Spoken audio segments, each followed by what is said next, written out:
ईमानदारी और बेईमानी एक सिक्के के दो पहलू। नमस्कार दोस्तों, आप सबका स्वागत है। जिंदगी में हर इंसान कभी ना कभी ऐसे मोड़ पर खड़ा होता है जहां उसे तय करना होता है कि वो ईमानदारी की राह चुने या बेईमानी का शॉर्टकट ले। कुछ लोग हालातों के दबाव में गलत रास्ता चुन लेते हैं, तो कुछ अपनी अंतरात्मा की आवाज़ सुनकर सही फैसला करते हैं। लेकिन क्या हो जब कोई इंसान जिसने बेईमानी को अपनी किस्मत मान लिया हो, अचानक ईमानदारी की असली कीमत समझ जाए। ये कहानी एक ऐसे ही युवा की है जिसने अपनी पहली कमाई की खुशी में अपनी ईमानदारी खो दी, लेकिन फिर जिंदगी ने उसे ऐसा सबक सिखाया जिसने उसका नजरिया हमेशा के लिए बदल दिया। बेईमानी से शुरू हुई यह यात्रा ईमानदारी की राह कैसे बनी, ये जानना वाकई रोमांचक होगा। ट्रेन की सीट के नीचे मुझे एक बैग मिला जिसमें बहुत रुपए थे। जल्दी से बैग को बंद किया और भागा। मैं सोच रहा था कहीं जिसका बैग है वो वापस ना आ जाए। मैं आज बहुत खुश हूँ क्योंकि आज मेरी पहली सैलरी आई है। अपने छोटे से शहर से मैं यहाँ अपनी पढ़ाई पूरी करने आया था। पापा तो चाहते थे कि मैं अपनी पढ़ाई पर ही ध्यान दूँ, लेकिन मैंने घर की हालत देखी है।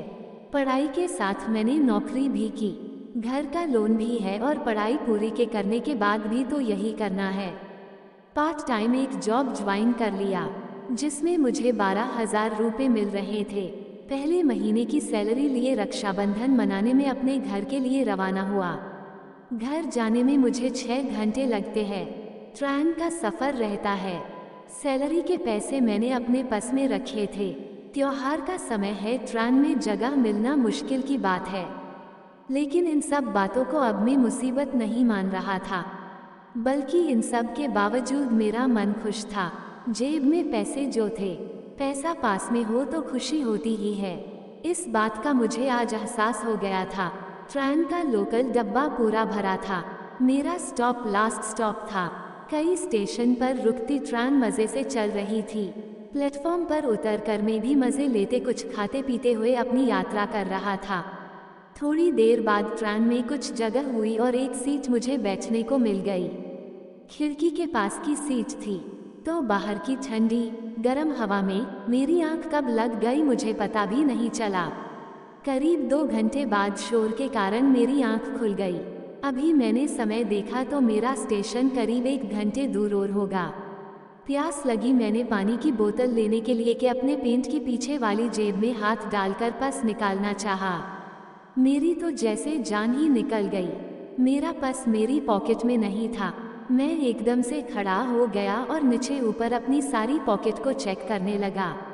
सीट के नीचे, बैग में हर जगह देखा, लेकिन मेरा पर्स कहीं नहीं था। आस पड़ोस में खड़े और बैठे सबको भी पता चल गया था कि मेरा पर्स खो गया। मैंने सबसे पूछा भी, लेकिन सभी का जवाब ना था। सोने के पहले जिस प्लेटफॉर्म पर भी ट्रेन रुकी थी, लगभग हर प्लेटफॉर्म पर मैं ट्रेन के नीचे उतरा था कुछ ना कुछ लेने। वहाँ किसी ने मेरा पर्स चोरी कर किया, कोई ट्रेन में भीड़ का फायदा उठाकर पर्स चोरी करके ले गया, मुझे कोई अंदाजा नहीं। कुछ घंटों पहले मैं खुश था, अब वो सारी खुशी मेरी चली गई। पर्स में पैसों के साथ मेरी कुछ आईडी भी थी, जिसके जाने का भी मुझे दुख था। मेरी पहली कमाई जिससे मेरा त्योहार अच्छा होता। सभी के लिए मैंने उन पैसों से कुछ ना कुछ लेने का सोच रखा था। मेरे लिए वो पैसे बहुत थे। बस में सर पकड़ कर बैठा रहा। मेरा स्टॉप सबसे लास्ट था और वो भी आ गया था। ट्रेन से सब उतरने लगे, मैं बस वही अपनी सीट पर बैठा रहा। सबको जाते हुए उतरते हुए देख रहा था। मैं इतना लापरवाह कैसे हो सकता हूँ, यह मैं सोच रहा था। आखिर मैंने अपने पर्स का ध्यान क्यों नहीं रखा, यही सब सोचकर मैं अपने आप को बार बार कोस रहा था। ट्रेन खाली होने के थोड़ी देर बाद तक मैं वहीं बैठा रहा। फिर आखिरकार मैंने खुद को संभाला। मैं अपनी सीट से उठा और दरवाजे की ओर जाने लगा। आंखें मेरी अब भी यहाँ वहाँ मेरे पर्स को ही खोज रही थी। सोच रहा था कि क्या पता यही कहीं पड़ा होगा मेरा पर्स, इसलिए मैं सब सीट के नीचे एक बार फिर देखते हुए जा रहा था। मेरी नज़र एक पॉलीथीन पर पड़ी जो सीट के नीचे थी। उसको उठाकर मैंने खोलकर देखा। उसमें एक हैंड बैग निकला, वजन से थोड़ा भारी था। खोलकर मैंने जल्दी से देखा, मेरी आंखें चमक उठी, उसमें कैश था।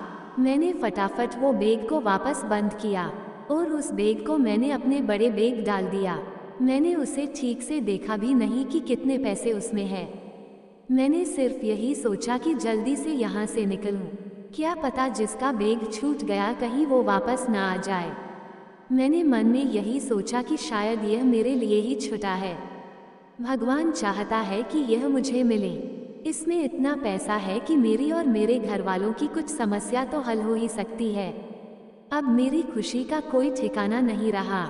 मैं अब पहले से भी ज़्यादा खुश था। बस मैं जल्दी से प्लेटफॉर्म से निकला और ऑटो करके अपने घर आया। घर आकर पहले मैं सबसे मिला, फिर कुछ समय सबके साथ बात की। फिर अकेले में जाकर मैंने अपना बैग खोला और उसमें से वो बैग निकाला।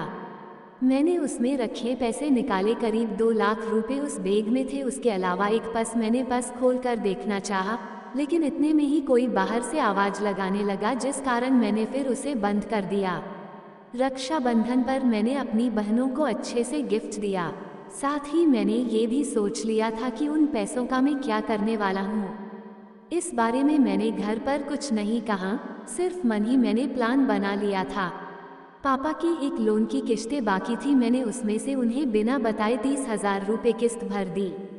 बाकी के पैसों को भी मैं ऐसे ही इस्तेमाल करने वाला था। मैं बस 3 दिन की छुट्टी पर आया था। वापस जॉब और पढ़ाई के लिए लौटने का समय हो गया था। मैं वापस ट्रेन में बैठ गया।